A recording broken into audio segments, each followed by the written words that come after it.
Hello again from Mission Alive. My name's Roger. I'm the Director of MSC Mission Office here in Sydney. Yesterday I spoke a bit about heroes and some of our saints who were heroes in some sense. Although many heroes don't see themselves as heroes. They see themselves as ordinary people doing whatever they're called to do. This morning I'm going to speak to you a little about perhaps some of our missionary heroes. I have a cross here.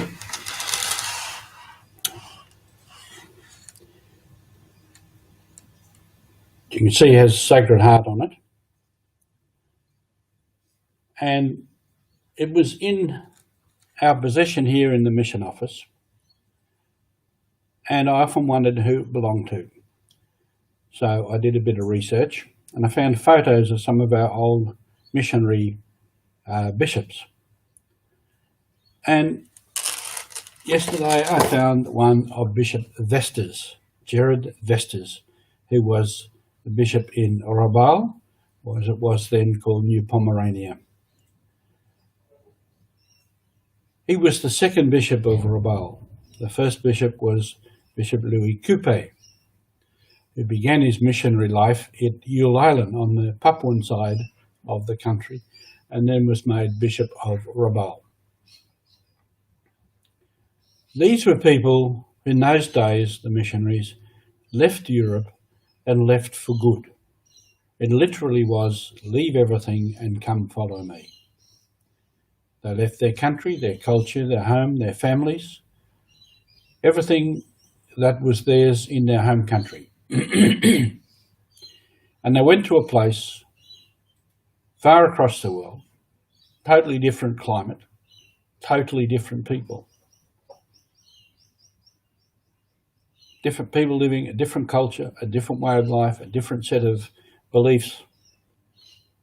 And they went there to evangelize them, to bring the good news. To get there was long, difficult travel. To explore and find the people within their jurisdiction required difficult travel by sea, walking through bush and mountains. It was a difficult and different style of living, much more basic, much more earthy. And they made contact with the people. And then they established stations, which are now parishes. They had to look to building because the people, all their buildings, all their houses were of what we call bush material, and it didn't last long. So if you wanted to establish a permanent mission, a permanent station, you had to build permanently. So they got sawmills, they cut timber, they milled the timber, and so on, and built houses and everything. And of course, as the personnel increased, there was a great need for supplies. So they had to often go back to Europe to find funding, to have things shipped out. Many things were shipped up from here in Sydney. And so it was a very, very different life. So it was very much leave everything and come follow me. And in the early days, there was no going home. It was a lifetime commitment. Some of the bishops had to go back for meetings with the superiors, with people in Rome, to find funding, to recruit new staff, and many other things. But for most of the missionaries, it was full-time.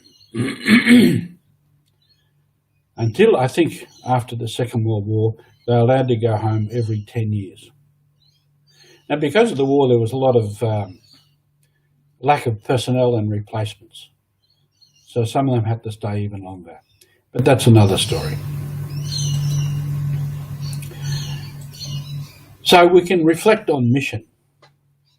In those days, mission was basically European mission. Europeans going on mission to all those other parts of the world, especially in the 1600s when the explorers went out and found the rest of the world, and then missionaries followed. In fact, some missionaries were chaplains with those early fleets. And it was basically priests and religious. Now mission is is different. People from what were mission countries, now established churches, are going out on mission to other countries, and they're going to many, many different places. So that has changed. Many lay people more involved in the work of the church now go on mission to many different places around the world in many different capacities. In those days too, it was known as mission ad gentes, to the tribes, to the overseas, to other people. Now we don't see it as such. We can say here in the heart of Sydney, there's a mission. While ever there are people living, people walking around who do not believe in Jesus Christ and the good news, there is the mission. And we go on mission in different ways, often not by words, as St. Augustine said. Preach the gospel, and if you have to, use words. By our actions, by the way we help people, by the way we treat people, by our respect for people. Many different ways of going on a mission, living out and saying in our actions and our way of life, I believe in Jesus Christ, and I want you to believe also. So today our mission is different, but the mission is still there. The mission is alive. So today, whatever you do, and I know it's limited contact with people, but live out what you believe and share that with people in different ways. I hope you have a good day, and I hope you are alive, very much alive for the day. Thank you.